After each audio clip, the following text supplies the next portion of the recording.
The hot Arizona sun beat down on Highway 85 as Officer Danny Brooks sat in his patrol car. He had been driving this same route for 12 years, and today felt like any other day. The radio crackled with the usual calls about minor accidents and speeding tickets. Danny took a sip of his coffee and watched the cars pass by. A sleek black sedan caught his attention. It was moving fast, maybe 10 miles over the speed limit. Danny noticed the driver appeared to be a young black woman. He shook his head and turned on his lights. Another day, another ticket to write. The sedan pulled over smoothly to the shoulder of the road. Danny parked behind it and checked his gear. He grabbed his ticket book and walked toward the car. The desert heat made his uniform stick to his back. As he approached the driver's side window, the woman rolled it down. She had short hair and wore a simple blue shirt. Her hands rested calmly on the steering wheel, and she looked straight ahead, with a neutral expression. "License and registration," Danny said, not bothering with pleasantries. The woman reached slowly into her purse and pulled out her documents. Her movements were careful and deliberate. She handed them to Danny without saying a word. Danny looked at the license. Maya Washington, age 34, Phoenix address. The car registration showed the sedan was only 6 months old. Danny raised an eyebrow. This was an expensive car for someone so young. "You know why I stopped you?" Danny asked.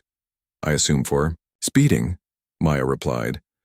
Her voice was calm and professional. "That's right. You were doing 70 in a 60 zone." Danny studied her face. Something about her composure bothered him. Most people got nervous when he pulled them over, but this woman seemed completely relaxed. "I understand," Maya said simply. Danny felt suspicious. In his experience, people who stayed this calm usually had something to hide. He decided to dig deeper. "Where are you headed in such a hurry?" he asked. Maya hesitated for just a moment. "I have an important meeting to attend." "What kind of meeting?" "A work meeting," Maya said, still looking straight ahead. Danny didn't like her short answers. He walked around the car looking through the windows. The interior was clean and expensive. The back seat had what looked like official documents scattered across it. "Step out of the vehicle," Danny said when he returned to the driver's window. Maya turned to look at him for the first time. "Is there a problem, officer?" I said, "Step out of the vehicle." Maya unbuckled her seatbelt and got out of the car. She was taller than Danny had expected, maybe 5'8". She stood with perfect posture and kept her hands visible at her sides. "I'm going to search your vehicle," Danny announced. "Do you have probable cause for a search?" Maya asked calmly. Danny felt his irritation growing. "Don't tell me how to do my job. You were speeding and you're acting suspicious." "I'm not acting suspicious," Maya said. "I'm simply trying to get to an important meeting on time." "What's so important about this meeting?" Danny pressed. "And how can you afford a car like this?" Maya took a deep breath. "Officer, I believe we're moving beyond the scope of a simple traffic stop." "I'll decide what the scope is," Danny snapped. He opened the driver's door and began looking through the car. The interior smelled like leather and air freshener. Danny checked the glove compartment and found the usual papers. He looked under the seats and in the door pockets. Finally, he moved to the back seat where he had seen the documents. The papers were spread across the seat in what looked like organized chaos. Danny picked up the first document and his eyes widened. It was marked classified at the top and bottom. The letterhead read, "United States Department of Defense." Danny's hands began to shake slightly as he read the first few lines. The document mentioned something about interspecies protocols and first contact procedures. Most of the technical language went over his head, but he understood enough to realize this was serious government material. He grabbed another document. This one had Maya's name on it, along with a long list of military qualifications and security clearances. Danny saw words like xenobiology specialist and diplomatic liaison. "Ma'am," Danny called out, his voice less confident than before. "Can you come here for a minute?" Maya walked over to where Danny stood by the open car door. She looked at the papers in his hands and sighed. "I was hoping to avoid this," she said quietly. Danny held up one of the documents. What is all this? Maya reached into her back pocket and pulled out a black leather wallet. She opened it and handed it to Danny. Inside was an identification card with Maya's photo and official seals. The card identified her as Colonel Maya Washington, United States Army. Danny stared at the ID card for a long moment. His mouth felt dry. You're in the Army? Yes, Maya said. I'm a colonel in the U.S. Army, specializing in xenobiology and first contact protocols. First contact? Danny repeated, not understanding. Maya looked around the empty highway, then back at Danny. Officer, what I'm about to tell you is classified information. I'm on my way to a facility in Nevada, where the United States government is conducting its first formal meeting with representatives of an extraterrestrial species. Danny almost dropped the ID card. You mean aliens? Yes, Maya said simply.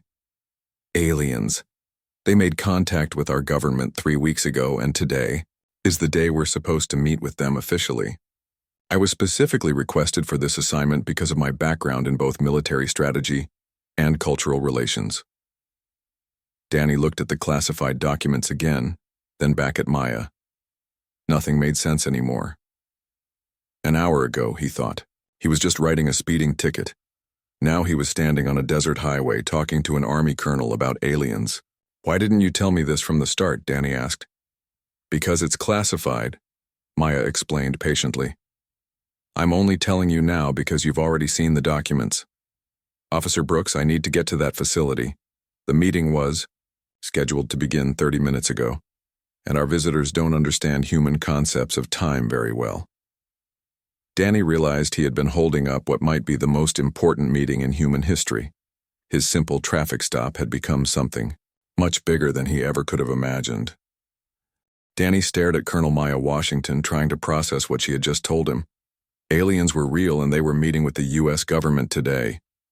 His brain struggled to accept this information. You're serious about this? Danny said. It wasn't really a question. Completely serious, Maya replied. She checked her watch and frowned. Officer Brooks, I really need to continue to the facility. Every minute counts. Wait, Danny said, holding up his hand. You can't just drop a bomb like that and drive away. Aliens. Real aliens. Maya looked around the empty highway again. The desert stretched out in all directions with only the occasional car passing by. She seemed to be making a decision. The beings we're meeting call themselves the Zephyrians, Maya explained. They've been watching Earth for over 50 years. 3 weeks ago, they finally decided to make official contact with our government. Danny felt dizzy. Why now? Why after 50 years? According to their initial communications, they were waiting for humanity to reach a certain level of technological and social development, Maya said. They don't make contact with species that aren't ready. And they think we're ready? Maya paused. That's what today's meeting is supposed to determine. Danny looked at the classified documents still scattered in Maya's car. Why you? Why did they ask for you specifically?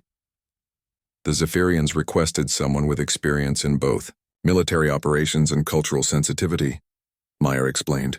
Someone who understands what it's like to be treated differently because of how they look. Danny felt a knot forming in his stomach. What do you mean? Maya gave him a meaningful look. Officer Brooks, you pulled me over today partly because I'm a young black woman driving an expensive car. You made assumptions about me before you even spoke to me. Danny wanted to deny it, but he knew she was right. He had made assumptions. I was just doing my job, he said weakly. I'm not angry with you, Maya said. But the Zephyrians specifically chose me because I've experienced discrimination firsthand. Their own species went through something similar, thousands of years ago. What happened to them? Maya picked up one of the documents from her car. According to their historical records, the Zephyrians almost destroyed themselves in racial conflicts. Different groups on their planet had different skin colors and physical features. They fought wars over these differences for centuries. Danny listened carefully as Maya continued. Eventually, they realized that their diversity was actually their greatest strength, she said. Different groups had developed different skills and ways of thinking, When they finally learned to work together instead of fighting, their civilization advanced rapidly. And they think humans can do the same thing? They hope so, Maya said. But they're not sure. That's why they've been watching us for so long. They want to see if we can overcome our own prejudices. Danny thought about his own behavior during the traffic stop. What happens if we can't? Maya's expression became serious. The Zephyrians aren't the only alien species out there, Officer Brooks. There are others, and not all of them are peaceful. According to what we've learned so far, there's something called the Dominion that conquers planets with intelligent life. Conquers them? The Dominion specifically targets species that have internal conflicts, Maya explained. They believe that civilizations with racial or social divisions are weak and easy to defeat. Species that have learned to work together despite their differences are much harder to conquer. Danny felt cold despite the desert heat. So our prejudices make us vulnerable? Exactly, Maya said. Every act of discrimination, every moment when we treat someone badly because they're different, makes humanity weaker as a whole. The weight of this information hit Danny like a truck. His simple traffic stop had revealed that human survival might depend on people like him learning to overcome their biases. The facility I'm going to is called Deep Desert Research Station, Maya continued. It's about 2 hours from here, built underground in the Nevada desert. The Zephyrians landed their ship there yesterday. What's their ship like? Unlike anything we've ever seen, Maya said. It's made of some kind of crystal that can phase in and out of our dimension.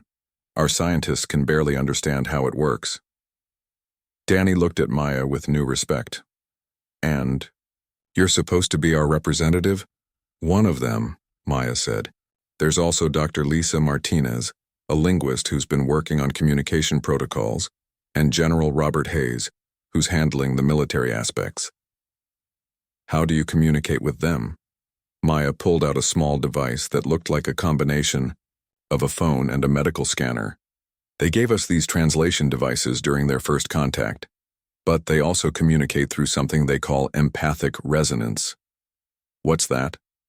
They can sense emotions and intentions directly, Maya explained. That's another reason they chose me. People who have experienced prejudice tend to be more empathically developed. We're better at reading other people's true feelings. Danny realized that Maya had probably sensed his prejudiced thoughts from the moment he approached her car. They can tell when someone is lying, or when someone has good intentions despite their mistakes, Maya said gently. Danny felt embarrassed but also curious. What are they like, the Zephyrians? From what I've read in the briefings, they're tall and slender, with skin that changes, color based on their emotions, Maya said. They're peaceful by nature, but they're also very advanced technologically. They could destroy our entire planet if they wanted to, but they're hoping to help us instead. Help us how? Technology, medicine, space travel, Maya listed. But only if they decide we're ready for it. If they think we're too dangerous or too divided, they'll leave and never contact us again. Danny looked at his patrol car, then back at Maya. What happens then? Then we wait for the Dominion to find us, Maya said grimly. And we face them alone, with only our current technology and our current divisions. The desert highway suddenly felt very empty and isolated. Danny imagined hostile aliens arriving to find humanity fighting among itself. Easy prey for conquest. Colonel Washington, Danny said slowly, I think I made a mistake today. You made several mistakes, Maya agreed. But you also have a choice now. You can file your report about this traffic stop and pretend this conversation never happened. Or what? Maya checked her watch again. Or you can follow me to the facility and see for yourself what humanity's future might look like. See what we're capable of when we work together instead of against each other.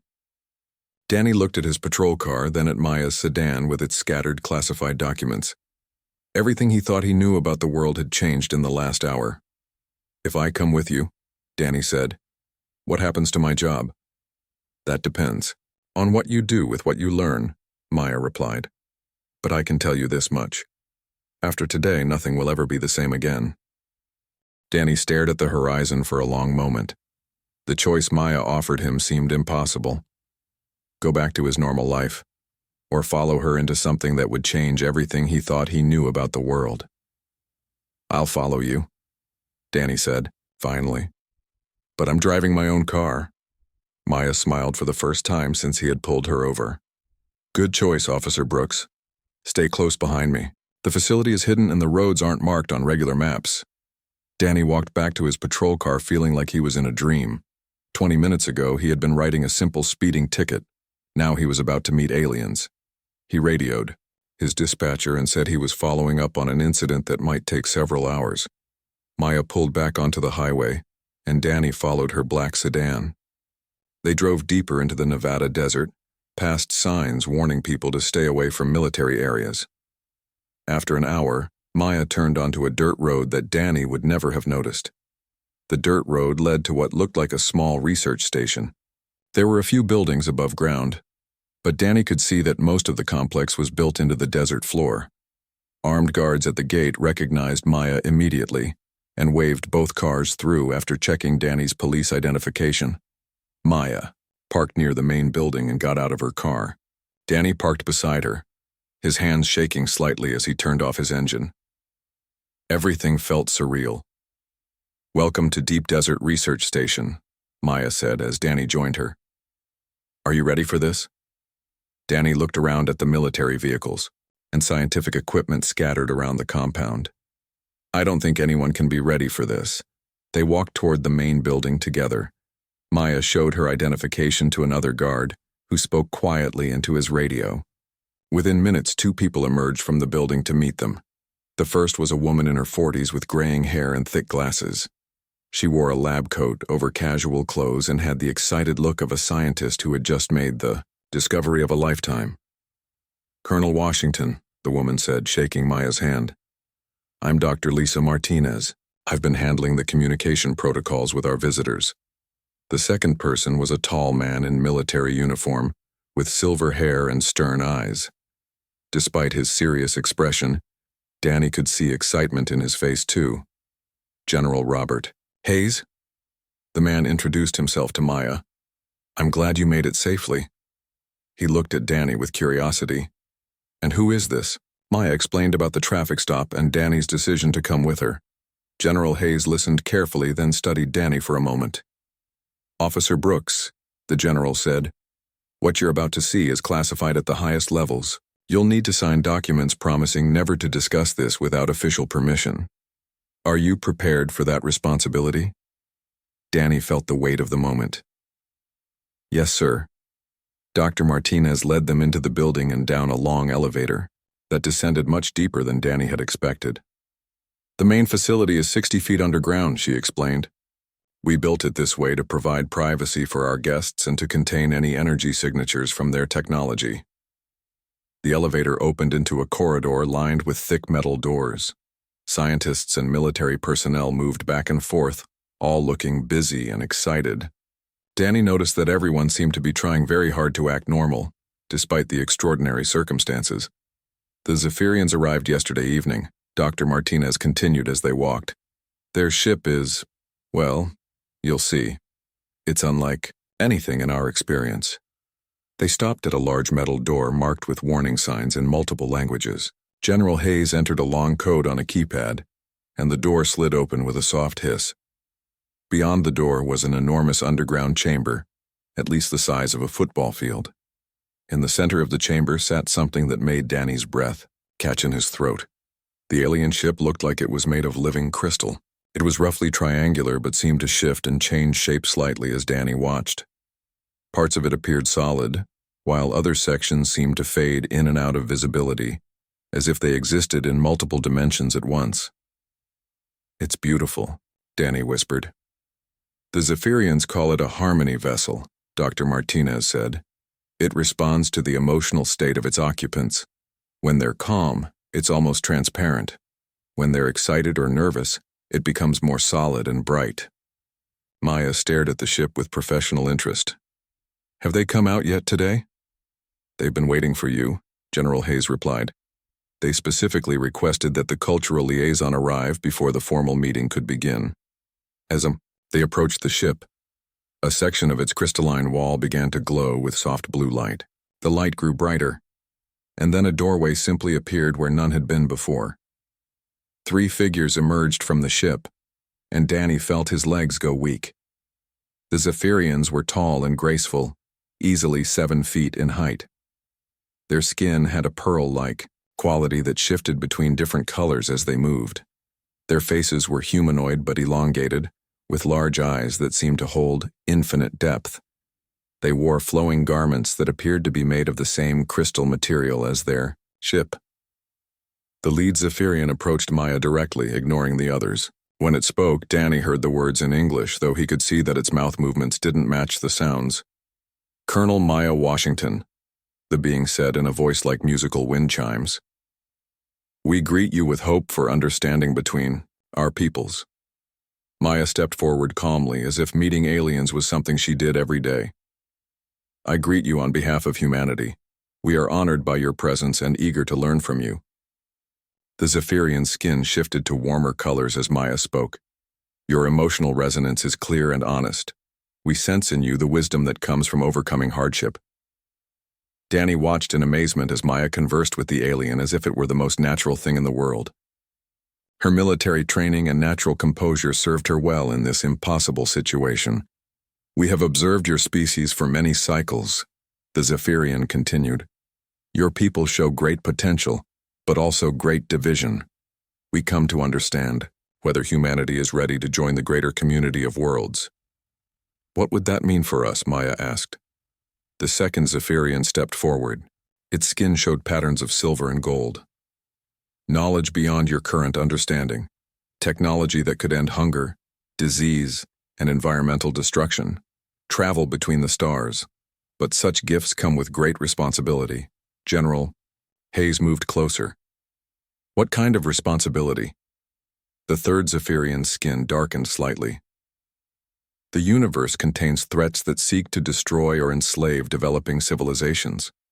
Species that join our alliance must be prepared to defend not only themselves but others who cannot defend themselves."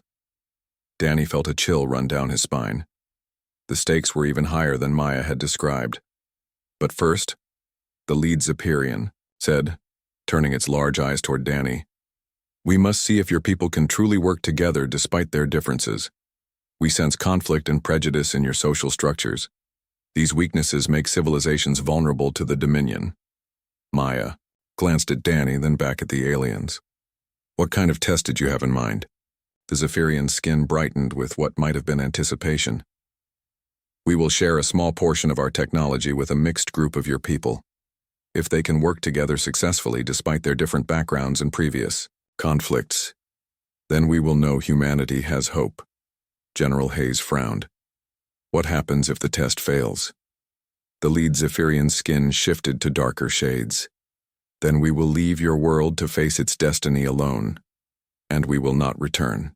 The underground chamber fell silent after the lead Zephyrian spoke about leaving Earth alone. Danny could feel the tension in the air as everyone realized what was at stake. Maya stepped closer to the aliens, her expression serious but calm. "Before we discuss any test," Maya said, "we need to understand the full situation. You mentioned something called the Dominion. Can you tell us more about this threat?" The 3 Zephyrians looked at each other and their skin colors shifted to darker shades. The lead alien nodded slowly.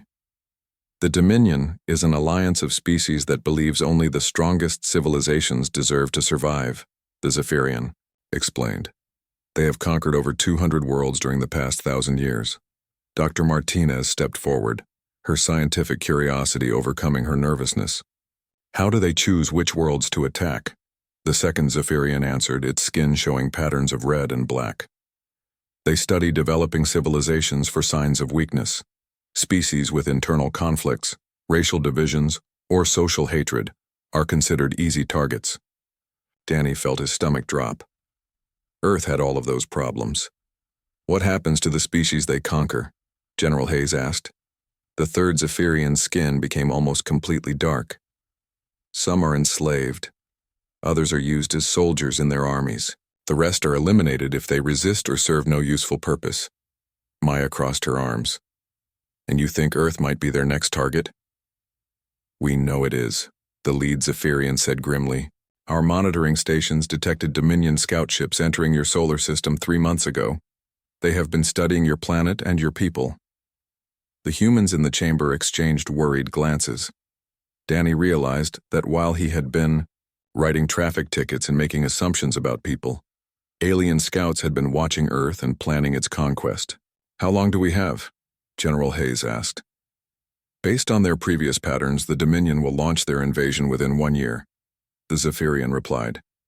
"They prefer to study their targets thoroughly before attacking." Dr. Martinez pulled out a tablet and began taking notes frantically. "What kind of technology do they have? How advanced are they compared to us?" The second Zephyrian's skin showed swirling patterns of silver and gray. "Their weapons can destroy your largest cities in minutes. Their ships are invisible to your detection systems. A single Dominion battlecruiser could defeat your entire military." Danny felt like the world was crashing down around him. "Then we're doomed," he said quietly. "Not necessarily," the lead Zephyrian said, its skin brightening slightly. "The Dominion has been defeated before. 3 species in our alliance successfully defended themselves against Dominion attacks." "How?" Maya asked immediately. "By proving that diversity makes them stronger rather than weaker," the Zephyrian explained. "The Dominion expects divided species to fight among themselves even during an invasion. When species work together despite their differences, they become unpredictable and much harder to defeat." General Hayes leaned forward. "You're saying our differences could actually help us?" The third Zephyrian stepped closer, its skin showing bright patterns of blue and gold. "Each group of humans has developed different skills and ways of thinking. Your various cultures have created different approaches to problem solving. If combined properly, this diversity creates solutions that no single group could achieve alone." Danny thought about his encounter with Maya earlier that day. He had assumed she was just another person to pull over, but she was actually a highly trained military officer with specialized knowledge. His prejudices had nearly caused him to miss that completely. "The Dominion strategy depends on species being predictable," the lead Zephyrian continued. "They study how different groups within a civilization normally behave, then plan their attacks based on those patterns. But when groups that usually conflict suddenly work together, their entire strategy fails." Dr. Martinez looked up from her tablet. "What about the species that successfully defended themselves? What did they do?" The second Zephyrian's skin showed warm colors as it began to explain. "The first was a world called Kepler 442b. The inhabitants there had fought religious wars for centuries. But when the Dominion attacked, their different religious groups combined their knowledge of warfare, science, and strategy. The Dominion had planned for them to fight each other instead of the invasion. The unity caught them completely off guard." "What about the other 2 worlds?" Maya asked. "Proxima Centauri b had species that looked completely different from each other," the third Zephyrian said. "Some were tall, others short. Some had fur, others had scales. They had never worked together before the invasion, but during the attack they discovered that their physical differences gave them advantages in different environments. Together, they could fight in places where no single species could survive alone." "And the third world?" General Hayes prompted. The lead Zephyrian's skin showed the brightest colors yet. That world had the most interesting defense. The inhabitants there had different ways of thinking based on their brain structures. Some were better at logic, others at creativity. Still, others at emotional intelligence. When they combined all these different types of thinking, they created battle strategies that the Dominion couldn't understand or predict. Danny began to see the pattern. "So the key is getting different groups to work together instead of against each other." "Exactly," the Zephyrian confirmed. "But this is also why the test is necessary. We must know if your species can overcome its divisions before we share our technology with you." Maya looked thoughtful. "What kind of technology are we talking about?" The second Zephyrian gestured toward their crystal ship. "Defensive shields that can protect entire cities. Weapons that can disable enemy ships without destroying them. Communication devices that allow instant coordination across your entire planet. Medical technology that can heal injuries in minutes. But there's a catch," Dr. Martinez said. It wasn't a question. The third Zephyrian nodded. Our technology responds to the emotional and mental harmony of its users. If the operators are in conflict with each other, or if they harbor prejudice and hatred, the technology will not function properly. Danny understood immediately. The technology only works if people can truly work together. Precisely, the lead Zephyrian said. This is both a safeguard and a requirement. Species that cannot overcome their internal conflicts cannot effectively use our defensive technology. General Hayes ran his hand through his silver hair. So even if we wanted to fight the Dominion alone, we'd need to solve our social problems first just to make the weapons work. That is correct, the Zephyrian confirmed. And this brings us back to the test. We propose to give a small group of humans a sample of our technology. They will have a limited time to complete a crucial task. If they succeed while working together, despite their differences, we will know humanity has the potential to survive what is coming. Maya crossed her arms. What's the task? The lead Zephyrian's skin showed patterns of urgency. Our scouts have detected that the Dominion is accelerating. Their timeline. They plan to attack Earth much sooner than we originally calculated. How much sooner? General Hayes asked, his voice tight. 3 days, the Zephyrian said simply. The chamber erupted in shocked voices as everyone began talking at once. Danny felt his legs go weak again. 3 days to prepare for an invasion that could destroy humanity. Maya raised her voice above the others. What's the task for the test? You must build a planetary defense grid using our technology, the Zephyrian explained. It requires perfect cooperation between individuals from different backgrounds, different races, different ways of thinking. The grid will only activate if the builders can work together without prejudice or conflict. Dr. Martinez looked pale. How long do we have to build this grid? The alien's skin shifted to the darkest colors they had seen yet. 72 hours, and if you fail, Earth will face the Dominion invasion with no defense at all. The silence in the underground chamber was heavy after the Zephyrian announced the 72-hour deadline. Danny looked around at the faces of the humans present. Everyone seemed to be processing the impossible task ahead of them. General Hayes was the first to speak. We need to assemble a team immediately. Who do we choose for something this important? The lead Zephyrian stepped forward, its skin showing patterns of blue and silver. The team must represent the diversity of your species. Different races, different backgrounds, different ways of thinking. Only then will the technology respond properly. Maya nodded thoughtfully. We'll need technical expertise, but also people who can work under extreme pressure. Dr. Martinez adjusted her glasses nervously. I can handle the scientific aspects, but I've never worked with alien technology before. None of us have, General, Hayes pointed out. We're all going to be learning as we go. The second Zephyrian moved closer to the group. We will provide instruction, but the actual construction must be done by humans working together. Our technology will not respond to our touch once it has been calibrated for your species. Danny found himself speaking up, surprising everyone, including himself. I'd like to volunteer for the team. Everyone turned to look at him. General Hayes raised an eyebrow. Officer Brooks, this is highly specialized work. Do you have any technical background? No, Danny admitted. But a few hours ago, I was treating Colonel Washington badly because of my own prejudices. If this technology only works when people overcome their biases, then maybe someone who's actively working on changing is exactly what you need. Maya smiled at him. That's actually good thinking, Danny.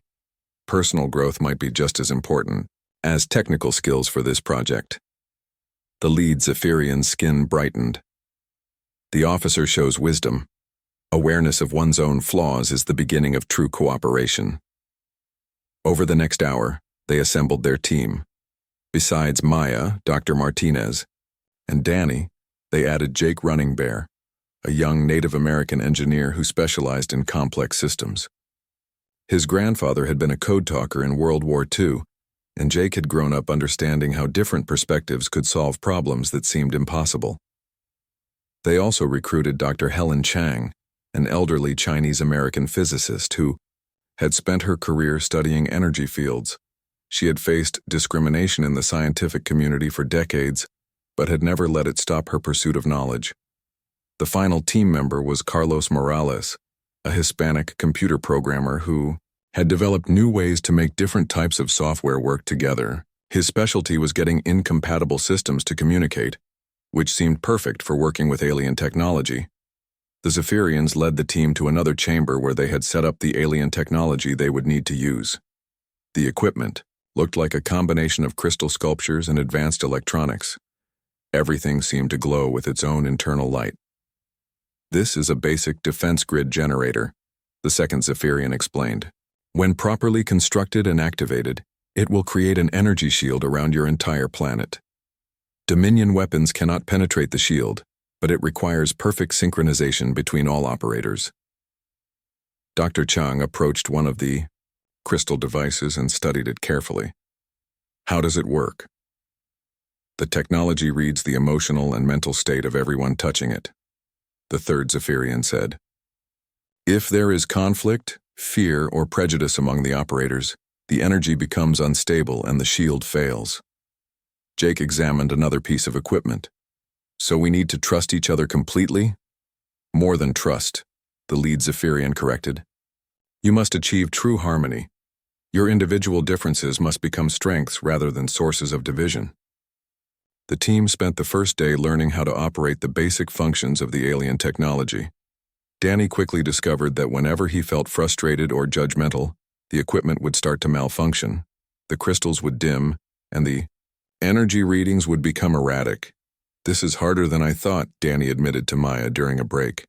"Every time I start thinking negative thoughts about someone, the whole system goes crazy." Maya nodded. "I'm having the same problem. When I get impatient with how slowly Carlos is learning the interface, the energy flow gets interrupted." Dr. Martinez overheard them talking. "At least you're aware of it. I didn't even realize I was feeling superior to everyone else because of my scientific background until the equipment started smoking." Jake laughed, but not in a mean way.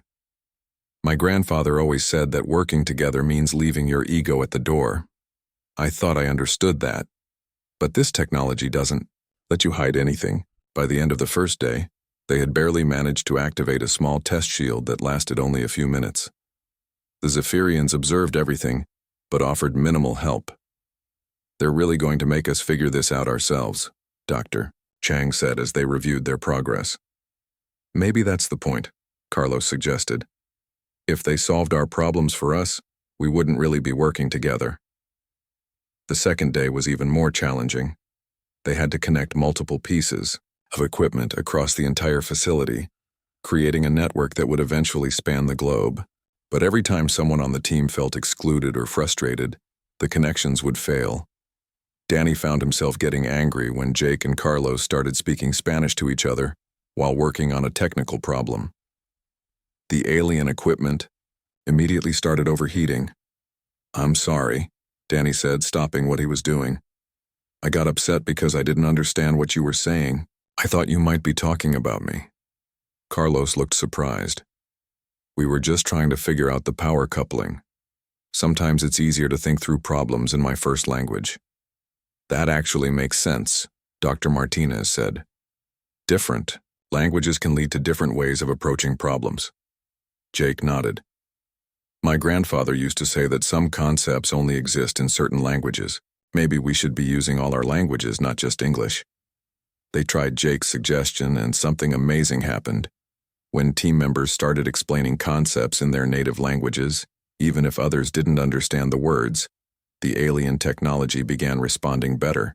It was as if the equipment could sense that they were embracing their differences instead of hiding them. Dr. Chang made a breakthrough on the second evening. "I think I understand how this works," she said excitedly. "The technology isn't just reading our emotions. It's reading our intentions toward each other." "What do you mean?" Maya asked. "When we genuinely want each other to succeed, when we truly believe that everyone's contribution is valuable, the equipment works better," Dr. Chang explained. "But when we're just pretending to cooperate while secretly feeling superior or resentful, it can tell." Danny thought about his traffic stop with Maya. So it's not enough to just act like we're working together. We have to actually believe it. Exactly, Dr. Chang said. The technology requires authentic cooperation, not just the appearance of cooperation. As they entered the final day, the team had made significant progress, but they still needed to achieve perfect synchronization to create a planetary defense grid. The Zephyrians had set up monitoring equipment that showed Dominion ships approaching the edge of the solar system. "They're moving faster than we expected," the lead Zephyrian announced. "You have approximately 18 hours to complete the grid." The pressure was enormous, but something had changed in the team dynamics. Instead of making them more tense, the deadline seemed to bring them closer together. They had learned to communicate openly about their fears and frustrations instead of hiding them. "Whatever happens," Maya said as they prepared for the final push, "we're going to face it together." Danny looked around at his teammates. A few days ago, he would have made assumptions about each of them based on their appearance or background. Now he saw them as individuals with unique skills and perspectives that made the team stronger. "Let's save our planet," he said simply. The alien equipment began to glow brighter than ever before as the team took their positions for the final test. The final 18 hours passed in a blur of intense work and growing unity. Danny found himself working alongside people he would have avoided or misjudged just days earlier, and discovering that their different backgrounds made them stronger. As a team, Jake's engineering skills helped them understand how to connect the alien devices across vast distances. Dr. Chang's knowledge of energy fields showed them how to stabilize the power flow. Carlos figured out how to make the alien technology communicate with Earth's existing satellite networks. Dr. Martinez translated the complex alien instructions into terms everyone could understand. Maya coordinated everything, using her military training to keep the team focused, while her experience with discrimination helped her recognize when someone was feeling left out or undervalued. And Danny, despite having no technical training, became the team's emotional center, constantly checking on everyone's state of mind and helping resolve conflicts before they could interfere with the equipment. 5 hours until the Dominion fleet arrives, General Hayes announced over the communication system. The tension in his voice was clear even through the static. The team was working in the main chamber now, surrounded by alien technology that hummed and glowed with increasing intensity. The Zephyrians watched from a distance, their skin colors shifting between hope and concern. "The grid is at 60% completion," Dr. Chang reported, reading the energy levels on her instruments. "But we need to reach 100% for the shield to protect the entire planet." Danny wiped sweat from his forehead. Despite the air conditioning in the underground facility, the alien equipment generated tremendous heat when operating at full capacity. "How are we doing on synchronization?" Carlos checked his readings. "Better than ever. The harmony levels are holding steady. I think we're really learning to work together." Maya smiled as she adjusted one of the crystal interfaces. "It's amazing how much we can accomplish when we stop fighting each other and start fighting for each other." Jake looked up from the device he was calibrating. "My grandfather would have loved this. He always said that the strength of the tribe comes from every member contributing their unique gifts." "Speaking of gifts," Dr. Martinez said, "I just realized something. We've been so focused on our differences that we almost missed our similarities." "What do you mean?" Danny asked. "We're all here because we care about protecting people," she explained. Danny became a police officer to serve his community. Maya joined the military to defend her country. Jake became an engineer to build things that help people. Dr. Chang dedicated her life to advancing human knowledge. Carlos creates technology that brings people together. Danny paused in his work, struck by the truth of what Dr. Martinez had said. "We all chose careers where we try to make things better for others. And that's probably why the alien technology works so well with us," Maya added. "It's not just that we've overcome our prejudices, it's that we genuinely want to protect humanity, all of humanity." The lead Zephyrian moved closer to the team, its skin showing bright patterns of gold and white.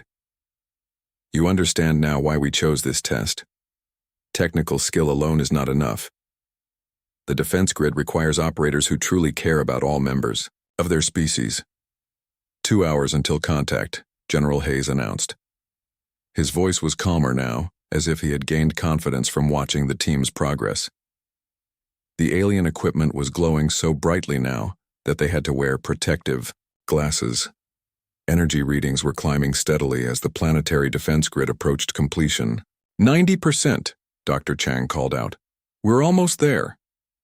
Suddenly, alarms began blaring throughout the facility. Red lights flashed as General Hayes' voice crackled over the speakers. Dominion ships have been detected at the edge of the solar system. They're moving faster than expected. Impact in 1 hour, not 2. Danny felt his heart skip a beat. They needed more time. Can we activate the grid at 90%? Maya asked the Zephyrians urgently. The second Zephyrian's skin showed dark patterns of concern. A partial grid would protect only portions of your planet. Billions of humans would remain defenseless. Then we finish it, Jake said firmly. Whatever it takes. The team threw themselves into the final push with desperate energy. Danny found himself working faster than he ever had in his life, his hands moving over the alien controls as if he had been using them for years. 95%, Dr. Chang announced. Dominion fleet has entered the outer solar system, General Hayes reported. Military satellites show massive ships larger than anything we've ever seen. 98%, Dr. Chang said, her voice tight with concentration. Carlos suddenly looked up from his station. I'm getting interference. Something's wrong with the synchronization. Danny quickly checked the emotional harmony readings. Someone's afraid, he said. The fear is disrupting the energy flow. It's me, Dr. Martinez admitted, her voice shaking. I'm terrified we're going to fail. I can't stop thinking about what happens to Earth if we don't get this right.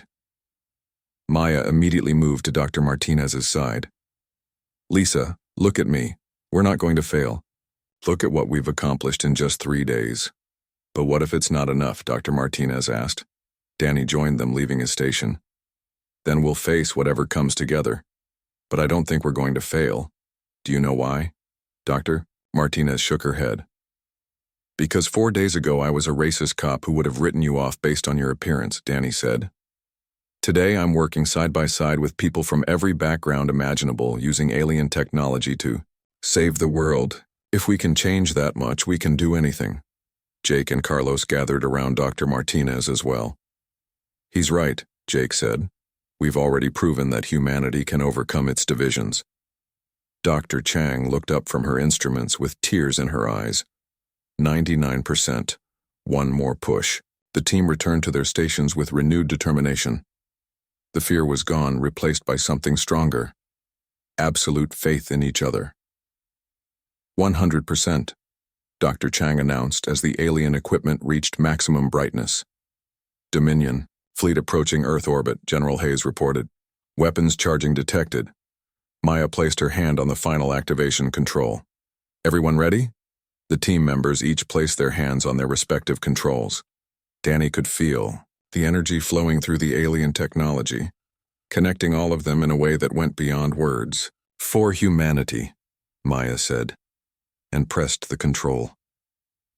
The underground chamber filled with blinding light as the planetary defense grid activated. Above them, an invisible shield spread around the entire Earth, powered by the unity of 6 people who had learned to see past their differences. Dominion weapons firing, General Hayes announced. Then, after a long pause, no impact detected. The shield is holding. Repeat, the shield is holding perfectly. The team erupted in cheers and embraces. Danny found himself hugging people he had barely known a week ago, feeling closer to them than to friends he had known for years. The lead Zephyrian approached them, its skin showing the brightest colors they had ever seen. The Dominion fleet is withdrawing. They cannot comprehend how a divided species created such perfect unity so quickly. Your success has confused and frightened them. What happens now? Maya asked. Now we welcome Earth into the Galactic Alliance, the Zephyrian replied.